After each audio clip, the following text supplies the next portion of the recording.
नमस्कार, city news में आपका स्वागत है। मैं हूं अफरोज खान। आइए चलते हैं सबसे पहले एक नजर आज की खास खबरों पर। ठेकेदार काले की मौत का राज बरकरार, पुलिस लगी गुत्थी सुलझाने में। अमरावती तहसील कार्यालय का कामकाज चल रहा है राम भरोसे। 3 लाख का गांजा पकड़ा, एक हिरासत में, क्राइम ब्रांच का छापा। भूमिगत गटर योजना के काम ने फोड़ी मजीप्रा की पाइपलाइन, 2 दिनों से रहवासी झेल रहे हैं परेशानी। और ठेकेदार की मनमानी से भाजी बाजार में बदहाली का आलम, स्कूली बच्चों का स्वास्थ्य खतरे में। न्यूज में फिर से आपका स्वागत है। अब देखते हैं संपूर्ण समाचार विस्तार से। शहर को साफ सुथरा रखने के लिए महानगर पालिका की ओर से सफाई के ठेके वितरित किए जाते हैं। ये ठेकेदार संबंधित नगर सेवक के अधीनस्थ काम करते हैं, पर कुछ ठेकेदार अपनी मनमर्जी तरीके से काम करते रहने की बात उजागर हो रही है। स्कूलों के पास कचरे के अंबार लगे हैं, लेकिन ये ठेकेदार नहीं घबराते। शहर के भाजी बाजार स्थित वीर वामनराव जोशी प्राथमिक स्कूल के ठीक पीछे कचरे का ढेर लगा है। ये ढेर करीबन 4 से 6 दिन पूर्व लगाए जाने की जानकारी स्थानीय नागरिकों ने सिटी चैनल को दी। जवार गेट, माता खिड़की, भाजी बाजार, भिवापुरकर गली, तारखेड़ा, खरकाड़ीपुरा आदि इलाकों का कचरा भी इसी जगह लाकर डाला जा रहा है। ये ठेकेदार जिस जगह कचरा डाल रहा है उस जगह पर स्कूल है। इस स्कूल की खिड़कियों से गंदी बदबू का सामना करने की नौबत छोटे छोटे बच्चों पर आ खड़ी हुई है, जिससे स्कूली बच्चों का स्वास्थ्य खतरे में पड़ रहा है, जिस ओर नगर सेवक सहित मनपा के आरोग्य विभाग ने ध्यान देने की मांग उठाई जा रही है। हमारे संवाददाता प्रदीप सोजेतिया की ये रिपोर्ट। शहर के बाईपास रोड पर विद्यापीठ कॉलोनी स्थित छत्रपति नगर में भूमिगत गटर योजना का काम चल रहा है। इस काम के वक्त महाराष्ट्र जीवन प्राधिकरण की पाइपलाइन फूट जाने से सैकड़ों लीटर पानी तो बहा ही, उसके साथ साथ नलों से गंदा पानी आ रहा है।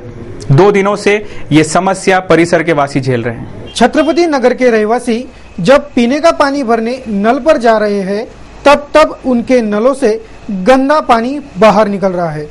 इस गंदे पानी की वजह ढूंढने के बाद पता चला कि शहर में जो भूमिगत गटर योजना का काम चल रहा है, उसी काम के चलते मजीप्रा की पाइपलाइन फूट गई और पाइप फूटने से सारी गंदगी इस लाइन में बहकर आ रही है। गत 2 दिनों से यह आलम झेलने की नौबत रहवासियों पर आ रही है, जिससे परिसर में भारी रोष व्याप्त है। हमारे संवाददाता सुदेश चौहान की यह रिपोर्ट। अगली खबर है अमरावती मर्चेंट्स की। The Amravati metal merchant association के अध्यक्ष पद पर गौरी शंकर हेडा इनकी नियुक्ति हुई। नवनियुक्त अध्यक्ष हेडा इनसे सिटी चैनल के संवाददाता ने संवाद साधा। तब उन्होंने एसोसिएशन की तरक्की के लिए हर संभव प्रयास करने की वादा किया। इस वक्त हमारे साथ हैं the Amravati metals merchant association के नवनियुक्त अध्यक्ष गौरी शंकर जी हेडा जी। उनको बहुत बहुत बधाई सिटी चैनल परिवार की ओर से इस पद पर नियुक्त होने के कारण। आइए उनसे बात करते हैं कि इस पूरे व्यापार की किस तरह की समस्या है और उनको कैसा लग रहा है अध्यक्ष पद का भार संभालते हुए। व्यापार अमरावती मेटल मर्चेंट एसोसिएशन का कार्यकाल काफ़ी लंबा रह चुका है। करीब 50 से 60 वर्षों से एसोसिएशन की स्थापना हुई थी और सभी बुजुर्गों के आशीर्वाद से इस वर्ष मुझे ये अध्यक्ष पद की जिम्मेदारी सौंपी है। मैं मेरी ओर से, मेरी टीम की ओर से कोशिश करूंगा कि सभी की अपेक्षाओं पे खरा उतरूं, क्योंकि हमारे व्यापार में कई तरह की जो तकलीफें हैं उनको दूर करने का प्रयास करूंगा। जैसे कि कुछ ऑक्ट्रा की है, उसके बाद में कुछ शॉप एक्ट्स लेबर ऑफिसर्स की भी तकलीफें आती है, उनको भी दूर करने का प्रयास करेंगे। कहीं पे भी मिलजुल के काम करने की पूरी कोशिश करेंगे और यह कोशिश करेंगे कि हम सब एक परिवार की तरह रहे, ना कि व्यापार की जगह है। व्यापार सुचारू रूप से चले, ऐसी सभी गतिविधियों में हम भाग लेंगे। साथ ही अमरावती शहर के विकास में और प्रदेश के विकास में, साथ ही देश के विकास में जो भी हम लोगों से सहयोग बनेगा, हम लोग पूरा करने की कोशिश करेंगे और सभी के साथ में लेकर चलने की हमारी मंशा है और हम सभी को साथ में लेकर व्यवस्थित चलने की कोशिश करेंगे। ऑक्ट्रा से क्या समस्याएं आती है आपके व्यापार में? ऑक्ट्रा से ऐसी कोई विशेष समस्या नहीं है, लेकिन क्या होता है कभी कभी ओपन डिलीवरी के नाम से या ओबी के नाम से जो कुछ थोड़ी बहुत तकलीफें आती है, हम चाहते हैं कि वो भी तकलीफें हमारी बंद होवे। वैसे हमें ऑक्ट्राई से बहुत ज्यादा तकलीफें नहीं है, लेकिन जो भी थोड़ी बहुत भी आती है वो भी न रहे और व्यापार सुचारू रूप से चलता रहे। कितने सदस्य हैं आपके पूरे संगठन के? हमारे अभी फिलहाल 60 के करीबन सदस्य है और जो नहीं कुछ मेंबर्स जैसे आउट एरिया के नहीं है, हम चाहेंगे कि उनको भी हमारे एसोसिएशन में मेंबर बनाए ताकि वो भी हमसे जुड़े, हमारे व्यापार से जुड़े और सभी का उनका सहयोग मिले, जिससे कि एक शहर में एक ऐसी जाए कि भाई मेटल मर्चेंट एसोसिएशन की एकता मजबूत है और सभी ये लोग शहर के लिए काफी अच्छा काम कर रहे हैं। अभी आपका क्या मतलब अध्यक्ष पद लेने के बाद आपकी क्या मेन क्राइटेरिया क्या है कि कौन कौन से लिस्ट पे काम है जो आपको करना है आपके कार्यकाल? ऐसा कोई अभी कोई एजेंडा ऐसा कुछ बनाया नहीं है, लेकिन जो भी शहर और सर्वप्रथम जो भी हमारे व्यापार के लिए जो भी रुकावटें दिक्कतें आती है उन सभी को दूर करते हुए सभी के सहयोग से आगे बढ़ना है और कोशिश ये रहेगी कि हमारे जो ग्राहक लोग हैं उनकी तकलीफें दूर करें हम, और हमारे साथ ही व्यापारी कि जिनको कोई भी तरह की तकलीफ आती है तो हम सब एकजुटता से उनके पीछे खड़े रहे और उनके लिए कार्य करें ताकि व्यापार में कहीं कोई तकलीफ ना आवे, सभी का व्यापार फले फूले, यही हमारी मंशा है। बहुत बहुत धन्यवाद गौरीशंकर जी हमसे बात करने के लिए। अगली खबर है तहसील कार्यालय से। अमरावती तहसील कार्यालय का कामकाज राम भरोसे चलने की खबर की तब पुष्टि हुई तब सिटी चैनल की टीम ने तहसील कार्यालय का मुआयना किया और पता चला कि इस कार्यालय के काफी गड़बड़ी चल रही है। प्रस्तुत है हमारे टीम की ये विशेष रिपोर्ट। अमरावती तहसील कार्यालय में आजकल अच्छी खासी भीड़ उमड़ पड़ी है।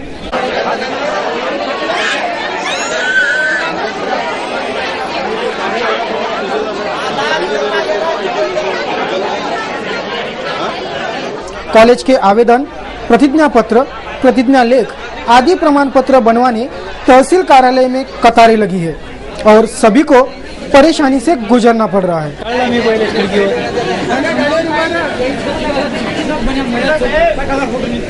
अमरावती तहसील कार्यालय का वो मंजर आप अभी देख सकते हैं कि यहाँ पे इतनी भीड़ है कि किसी को किसी की सूध नहीं है।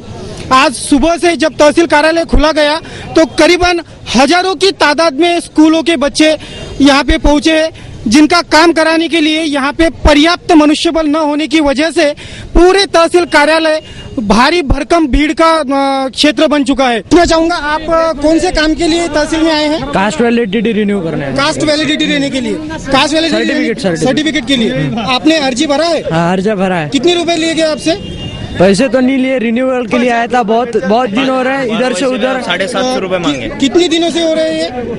15-20 दिनों से आ रहा, चक्कर लगा रहा, वो काम ही नहीं कर रहे। ये स्कूल का बच्चा है जो 15-20 दिनों से तहसील कार्यालय के चक्कर लगा रहा है, मगर इसका काम बनते नजर नहीं आ रहा है। ये इसे तहसील में कागज बनाने के इससे पैसे लेते, 50-100 रुपए लेते। ये काय के कौन बेस पे ले रहे काम करने को? बच्ची को पढ़ाने के लिए आ रहे हैं, किसके पैसे वसूल करने के आ रहे हैं? धंधा खोल के बैठा है। इससे तो रांडो का धंधा अच्छा है।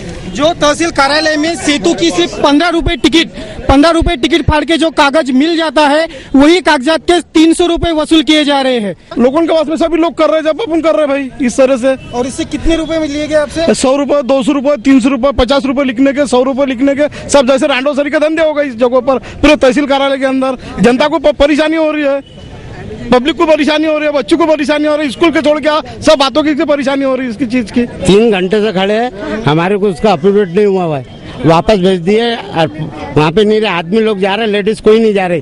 तो भाई लेडीज की सुविधा क्या है, सुविधा क्या है लेडीज की, तो उसके बारे में बात करने को आए हम। अभी और एक मसला सामने आया है कि ये है सत्यापन प्रतिज्ञा लेख। इस सत्यापन प्रतिज्ञा लेख का अर्थ ये होता है कि जो आदमी अर्जी करता है उसी को प्रतिज्ञा लेख पे सिग्नेचर करना होता है, मगर काका इन्होंने बताया जानकारी अनुसार किसी और के भी सिग्नेचर लेके प्रतिज्ञा लेख तैयार किए जा रहे हैं। ये भी एक अहम पुरावा है कि कोई भी आदमी आके किसी भी के आदमी के नाम पर प्रतिज्ञा लेख भी इसी तहसील कार्यालय से दिए जा रहे हैं। अरे एपोडेट का फार्म ही नहीं मिल रहा, आधे घंटे से टिकट भी पैसों से बेच रहे, 5-10 रुपए की पैसे दो बोलते, फार्म के हाथ से 50 रुपए भरने के ले रहे। उसके बाद में क्या करना? अब देखो, अब तुम्हें क्या है तो डोमिसाइल प्रमाणपत्र डोमिसाइल प्रमाणपत्र ना। आणि याचे किती रुपये घेतोय आपण? 20 रुपये। 20 रुपये। शासकीय नियम किती रुपयांचा आहे? बियाचा हाँ दियाचा असा काही नियम नाही आहे. असा काही नियम नहीं है। आणि हा सरकारी है कि प्राइवेट है? प्रायव्हेट आहे. प्राइवेट है। आने वाली 4 तारीख तक सभी स्कूलों में सभी प्रमाण पत्र दाखिल करना अनिवार्य है, मगर ये प्रमाण पत्र 4 तारीख के पहले मिलने के लिए तहसील कार्यालय में पर्याप्त सुविधा होना जरूरी है, जो कि इस तहसील कार्यालय में किसी भी तरह का कोई भी व्यवस्थित काम नहीं चल रहा, जिसी के चलते ये लंबी लंबी कतारें यहाँ पे दिख रही है। जब तहसील कार्यालय का कामकाज देखा गया तो अनेकों के दस्तावेज खुले में फेंके दिखाई दिए। एक तरफ तहसील कार्यालय में भारी भीड़ है, ताकि लोगों को अपने अपने काम करवाने के लिए जद्दोजहद करनी पड़ रही है, तो दूसरी तरफ वही लोगों के कागजात ऐसे लावारिस अवस्था में पड़े हैं। इसका जवाबदार कौन? क्या तहसील कार्यालय अगर इसमें से कोई डॉक्यूमेंट अगर कोई लोग उठा के लेके जाए तो इसका ही जिम्मेवारी लेंगी? जब यह दस्तावेज लेकर तहसीलदार अनिल भटकर को जवाब तलब किया गया तो उन्होंने सिटी चैनल के टीम को धन्यवाद देते हुए दोषी अधिकारियों को खूब फटकार लगाई और आम जनता को आवाहन भी किया। जवळपास आता 12वीचा निकाल लागला, 12वीचा निकाल लागल्यानंतर आता नुकताच 10वीचा पण निकाल लागला। इंजिनिअरिंगचे ॲडमिशन सध्या सुरू आहेत, पॉलिटेक्निकच्या मुलांची गर्दी आहे, 11वीचे ॲडमिशन सुरू झालेले आहेत, नंतर ॲग्रिकल्चर वगैरे आणि जवळपास सर्वच कॉलेजचे ॲडमिशन आता सुरू झाले आहे आणि सर्व मुलं विद्यार्थी आणि त्यांचे पालक आता यांची एकच गर्दी तहसील कार्यालयात होत आहे आणि या तहसील कार्यालयाची लोकसंख्या जर आपण पाहिली तर 10 लाखाच्या वर या लोकसंख्येचा आवाका आहे आणि 10 लाखाच्या प्रमाणात आपण प्रमाणपत्र इथून वितरित करतो, त्यामुळे सर्व लोड जो आहे तो एका तहसीलवर येते। त्यामुळे मी इथं रुजू झाल्याबरोबरच आम्ही CSC सेंटर, ज्याला आपण कॉमन सर्व्हिस सेंटर असं म्हणतो, ई महासेतू आपण तालुक्यामध्ये सुरू केले। जवळपास 13 ई महासेतू सुरू केलेले आहेत। मी या ठिकाणी सर्व नागरिकांना, विद्यार्थ्यांना असं आवाहन करतो की त्यांनी कृपया त्या ई महासेतूचा सुद्धा लाभ घ्यावा। आपण हे प्रत्येक एरियामध्ये ई महासेतू उघडलेले आहेत आणि त्याची स्ट्रीपसुद्धा आपल्या सिटी चॅनलवर चालू आहे। म्हणून मी या ठिकाणचं जी गर्दी आहे ती गर्दी सर्व डायव्हर्ट व्हावी आणि विद्यार्थ्यांना कुठल्याही प्रकारचा त्रास होऊ नये हा आमच्या मागचा उद्देश आहे। तर विद्यार्थ्यांनी ज्या शाळेमध्ये मुख्याध्यापक सहकार्य करत नसतील त्या शाळेमध्ये त्यांनी जर त्यांना विनंती करून मुख्याध्यापकाकडून जर हे अर्ज भरून घेतले तर ते सुद्धा सोयीस्कर होईल आणि या कामात आम्हाला मुख्याध्यापक सुद्धा चांगल्या प्रमाणात सहकार्य करत आहेत। म्हणून मी परत एकदा विद्यार्थ्यांना विनंती करतो की त्यांनी आपल्या शाळेत प्रमाणपत्र काढावे, जर शाळेत शक्य नसेल तर आपल्या ज्या भागात आपण राहतो त्या भागातील ई सेवा केंद्रावर काढावे किंवा ज्यांना शक्यच नाही त्यांनी इथे यावे। ते अनधिकृत जे दलाल आहेत हे जे आपण डायव्हर्शन देतोय लोकांना हे त्याचसाठी आहे।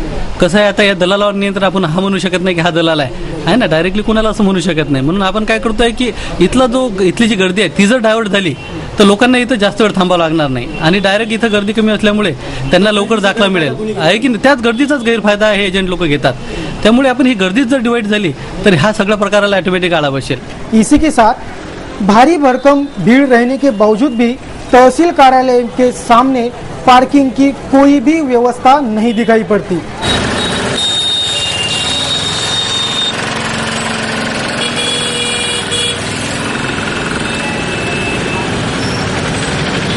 और इतनी भीड़ होने के बावजूद भी यातायात कार्यालय का कोई भी कर्मी इस कार्यालय की ओर तक नहीं भटकता। हमारे संवाददाता प्रदीप सोजतिया एवं अमोल खोड़े की यह स्पेशल रिपोर्ट। खबर है स्कूल की घंटियां बजने लगी हैं, जिसके साथ ही पालकों की बच्चों के प्रवेश की चिंताएं भी दिल की धड़कनें तेज करने लगी हैं। अपने पालकों को स्कूल से दाखिला दिलाने, आवश्यक जन्म दाखिले पाने मनपा के जन्म मृत्यु विभाग में पिछले 2 दिनों से कतारें लग रही हैं। 2 दिनों में कंप्यूटर पर बढ़ते भार के चलते विभाग के कंप्यूटर ने भी दम तोड़ दिया। स्कूल की चहल पहल सोमवार से प्रारंभ हो चुकी है, जिसके साथ ही बच्चों तथा उनके पालकों की स्कूल में दाखिला लेने के लिए दौड़ शुरू हो चुकी है। स्कूल में दाखिला पाना है तो पहले बच्चों का जन्म दाखिला लाओ, ये शर्त स्कूल प्रशासन रखते हैं, जिसके चलते महापालिका को ऐन मौके पर दाखिला पाने के लिए महानगर पालिका के जन्म मृत्यु विभाग की ओर दौड़ लगाना पड़ता है। वर्तमान में यही नजारा महापालिका क्षेत्र में दिखाई दे रहा है। सोमवार से मनपा के जन्म मृत्यु विभाग में बच्चों का दाखिला पाने कतारें लग गई है। विभाग द्वारा रसीद फाड़ने फिलहाल एक कंप्यूटर तथा एक कर्मचारी लगाया गया है, जो कंप्यूटराइज दाखिले के साथ हाथों से लिख कर भी दाखिले दे रहा है। पिछले 2 दिनों से 100 से भी अधिक पालक इस खिड़की पर दस्तक दे रहे हैं, जिसके कारण मंगलवार को विभाग के कंप्यूटर ने भी दम तोड़ दिया। कंप्यूटर पर बढ़ते लोड के चलते कंप्यूटर भी कुछ घंटों तक बंद रहा। इस कारण कार्यालय में बैठे कर्मचारी को आखिरकार हाथों से दाखिले लिखने पड़े। विभाग में जारी अतिरिक्त काम को देखते हुए विभाग ने अतिरिक्त मनुष्य बल की मांग की है। ज्ञात हो कि मनपा मृत्यु जन्म विभाग स्वास्थ्य विभाग से जोड़ा गया है। विभाग में वर्तमान में केवल 10 कर्मचारी कार्यरत हैं, जिसमें से एक कर्मचारी विकलांग है तो दूसरा कर्मचारी बीमारी के चलते आए दिन छुट्टी पर रहता है। अन्य कर्मचारियों में 4 महिला कर्मचारी भी शामिल हैं, जो शाम 6 बजे के बाद अतिरिक्त समय में काम नहीं कर पाती। ऐसे में विभाग में कार्यरत 4 पुरुष कर्मचारियों को जून जुलाई माह में दाखिले पाने आने वाले पालकों की भीड़ को संभालना भारी गिर रहा है। ऐसे में भी विभाग के कई कर्मचारियों को कामकाज के समय में प्रशिक्षण के चलते भेजा जा रहा है, जिसके चलते विभाग में कामकाज का भार बढ़ने लगा है। इस बात को ध्यान में रखकर विभाग में कर्मचारियों की संख्या बढ़ाने की मांग पर प्रशासन द्वारा कोई कार्रवाई नहीं की जा रही है। ऐसे में दाखिला पाने आने वाले पालकों को शारीरिक तथा मानसिक तनाव से जूझना पड़ रहा है। बावजूद इसके उन्हें समय पर दाखिला नहीं मिल पा रहा। Bureau report, city news. अगली खबर है आकोली रोड की। मंगलवार की शाम आकोली रोड में बड़नेरकरवाड़ी से मिली ठेकेदार प्रवीण मानिकराव काले की लाश और उनके मौत का राज वैसे बरकरार है। पुलिस इस घटना की गुत्थी सुलझाने में लगी है। मंगलवार को ठेकेदार प्रवीण मानिकराव काले का शव प्लास्टिक के बैग में लपटा हुआ पाए जाने से अच्छी खासी सनसनी फैल गई थी। पुलिस मृतक प्रवीण के शव का पोस्टमार्टम अहवाल का इंतजार कर रही है। पोस्टमार्टम अहवाल आने के बाद ही मौत की गुत्थी सुलझेगी, ऐसी जानकारी पुलिस कमिश्नर अमितेश कुमार ने दी। एक व्यक्ति का डेड बॉडी कल बडनेरा पुलिस स्टेशन के एरिया में मिला है, जिसका इंक्वेस्ट हुआ है और पोस्टमार्टम भी कंप्लीट हुआ है। पोस्टमार्टम रिपोर्ट अभी तक हमें प्राप्त नहीं हुआ है, लेकिन प्राइमा फेसी और कॉज ऑफ डेथ भी अभी तक प्राप्त नहीं हुआ है। लेकिन प्राइमा फेसी जो डॉक्टर्स ने बताया है उसमें शायद इंजरीज बॉडी पे नहीं है, ऐसा उनका कहना है। लेकिन हम उसको सभी दिशा में तपास कर रहे हैं, वो सुसाइड है या होमिसाइड है, दोनों दृष्टि से हम तपास कर रहे हैं। पीएम रिपोर्ट आने के बाद और आजू बाजू के लोगों का से विचार पूछ किया जा रहा है। चांदू रेलवे से वो मिसिंग हुआ था, वहां पे भी टीम भेजी जा रही है और इन्वेस्टिगेशन के दरमियान जो भी निष्पन्न होगा उसके अकॉर्डिंगली कार्रवाई। हम इस पर कोई ओपिनियन नहीं दे सकते, बिकॉज जब तक पोस्टमार्टम रिपोर्ट नहीं आता ऑफिशियल हमारे पास, तब तक ये सुसाइड है या होमिसाइड है ये कहना बहुत मुश्किल है। अगली खबर है अपराध शाखा के छापे की। अपराध शाखा एवं कोल्हापुरी गेट पुलिस ने स्थानीय हैदरपुरा में छापामार कार्रवाई की। इस कार्रवाई में 70 किलो गांजे के साथ शेख नबी शेख रज्जाक नामक आरोपी को हिरासत में लिया गया। कोल्हापुरी गेट क्षेत्र के हैदरपुरा निवासी शेख नबी शेख रज्जाक नामक आरोपी के घर पर अपराध शाखा के दस्ते ने छापामार कार्रवाई कर 3 लाख रुपयों का गांजा जब्त किया है। ये गांजा 2 बोरे, एक एयरबैग और एक पार्सल में बांध कर रखा गया था। ये गांजा नानी नामक आरोपी का होने की जानकारी शेख नबी ने दी। गौरतलब है कि नबी नानी का ही रिश्तेदार है। पुलिस जब ये छापामार कार्रवाई कर रही थी तब घटना स्थल पर अच्छी खासी भीड़ उमड़ पड़ी थी। हमारे संवाददाता सुदेश चौहान की रिपोर्ट। अगली खबर है 5वीं के प्रवेश की। ईश्वर चिट्ठी प्रक्रिया से हो रही 5वीं के प्रवेश पर नाराजगी जताते हुए शिवसेना के शिष्टमंडल ने सेना महानगर प्रमुख दिगंबर डहाके, जिला प्रमुख बाला साहब भागवत इनके नेतृत्व में जिला परिषद के कार्यकारी अधिकारी को एक ज्ञापन सौंपा। 5वीं क्लास के प्रवेश प्रक्रिया में ईश्वर चिट्ठी का इस्तेमाल किए जाने से अनेकों छात्र 5वीं प्रवेश से वंचित रह रहे हैं। इस प्रक्रिया का विरोध करने के लिए 5वीं की प्रवेश संख्या बढ़ाई जाए, ऐसी मांग शिवसेना की ओर से की गई।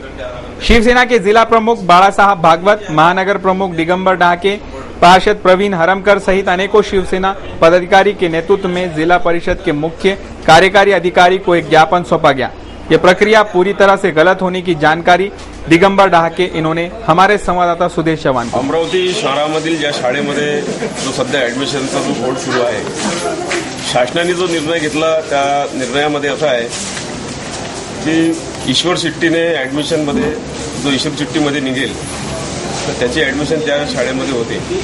पण आज शहराची जर पाहून परिस्थिती पाहिली तर जवळपास 4 ते 5 शाळा अशा आहे की प्रत्येक पालकवर्ग तो त्या शाळेमध्ये आपली ऍडमिशन मागतो। पण याच्यामध्ये असं झालंय की ज्यांना 90% किंवा 100% मार्क आहे तर असे विद्यार्थी त्या ईश्वर चिठ्ठीमध्ये जे निघाले नाही तर त्या विद्यार्थ्यांमध्ये अतिशय असंतोषाचं वातावरण तयार झालेलं आहे आणि जे वडील वर्ग आहे, पालक वर्ग आहे त्याच्यामध्ये सुद्धा नैराश्य आलेलं आहे की बाजूचा मुलगा 60% ज्याला मार्ग आहे तो शाळेमध्ये चालला आणि ज्याला 99% मार्ग आहे तो घरी बसलेला आहे। तर ह्या आशयाचं निवेदन घेऊन आम्ही आता सीओ साहेबांकडे आलो होतो, पण डेप्युटी सीओ तिथे भेटले आणि उद्या सीओ साहेबांसोबत याच्यावर या सर्व विषयावर चर्चा करण्याकरिता ही बैठक ठरवली है। चलिए अब डालते हैं नजर कुछ खास खबरों पर। सिटी कोतवाली पुलिस थाने में अपने वकील के साथ पहुंचे कुलदीप गावंडे का बयान दाखिल कर लिया गया, साथ ही उसके दोनों रिवॉल्वर जब्त की गई है। अब आगे की कार्रवाई जल्द ही पूरी की जाएंगी, ऐसी जानकारी पुलिस कमिश्नर अमितेश कुमार ने दी। विशेष जिला समाज कल्याण विभाग के अधीन आने वाले सभी हॉस्टलों में अनाज का पुरौठा करने हेतु निकाले गए टेंडरों में भारी गड़बड़ी होने की बात बुधवार के शाम उजागर हुई। फिलहाल सभी टेंडर रोके गए हैं, पर इस हड़बड़ी में कई आला अफसरों की मिलीभगत होने की आशंका जताई जा रही है। कोई भी टेंडर जब खुलते हैं तो उस टेंडर खोलने की प्रक्रिया की आदर्श नियमावली यह है कि टेंडर मूल्य के सैंपल रखे जाए, सभी सदस्यों की उपस्थिति हो। पर बुधवार को विशेष जिला समाज कल्याण अधिकारी एस नागापुरकर के उपस्थिति में जब टेंडर खोलने की प्रक्रिया शुरू हुई तो उस वक्त ना नियमावली रखी गई, ना सदस्य उपस्थित थे।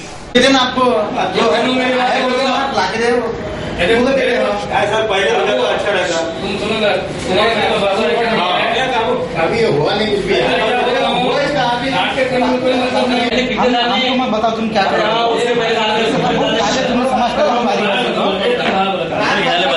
ये भी ले लो,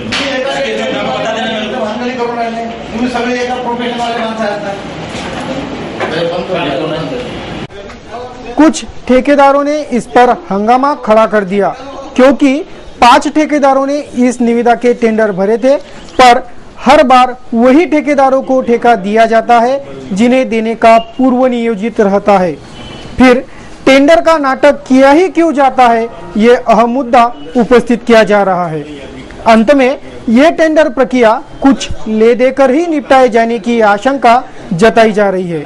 टेंडरों के हड़बड़ी की जानकारी देने भी कोई भी आला अफसर सामने नहीं आ रहा, जिससे टेंडर प्रक्रिया में बड़े घपले की आशंका ने तूल पकड़ लिया है। अब यही टेंडर प्रक्रिया फिर से लिए जाने की बात कहकर आला अफसर पल्ला झाड़ रहे हैं।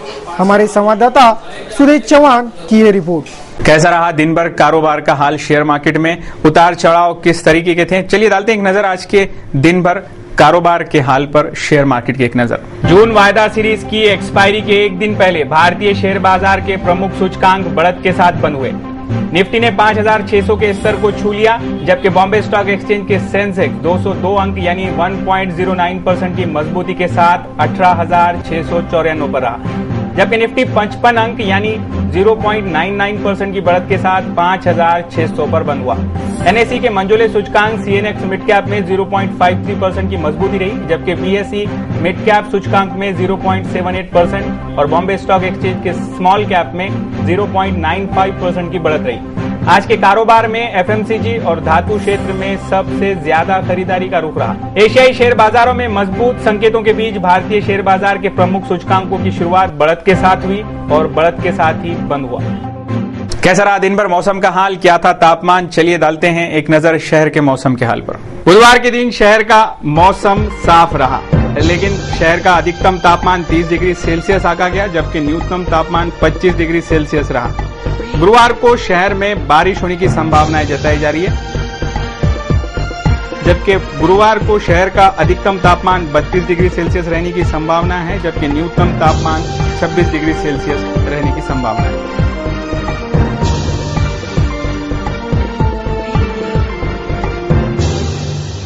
ये थे अब तक के समाचार। एक बार फिर से नजर डालते हैं आज की सुर्खियों पर। ठेकेदार काले की मौत का राज बरकरार, पुलिस लगी गुत्थी सुलझाने में। अमरावती तहसील कार्यालय का कामकाज चल रहा है राम भरोसे। 3 लाख का गांजा पकड़ा, एक हिरासत में, क्राइम ब्रांच का छापा।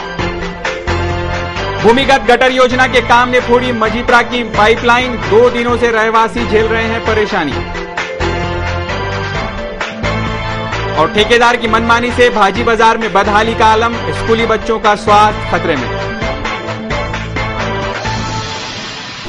सिटी न्यूज के बारे में आप अपने सुझाव एवं विचार हमें भेज सकते हैं हमारे इस पते पर। हमारा पता है सिटी न्यूज कार्यालय, धनराज लाइन, सक्कर 7, अमरावती। हमारा फोन नंबर है 25638333। इस समाचार के माध्यम से हम आपको देते रहेंगे शहर की तरोताजा खबरें। सिर्फ देखते रहिए सिटी न्यूज चैनल, हर घंटे होती रहेंगी नए नए खबरों के साथ फिर मुलाकात। देश और दुनिया की खबरों को देखने के लिए आप लॉग ऑन कर सकते हैं www.citynews.net.in पर। इन समाचारों में बस इतना ही। सिटी न्यूज पर कार्यक्रमों का, समाचारों का सिलसिला जारी रहेगा। आप देखते रहिए सिटी न्यूज। मुझे दीजिए इजाजत।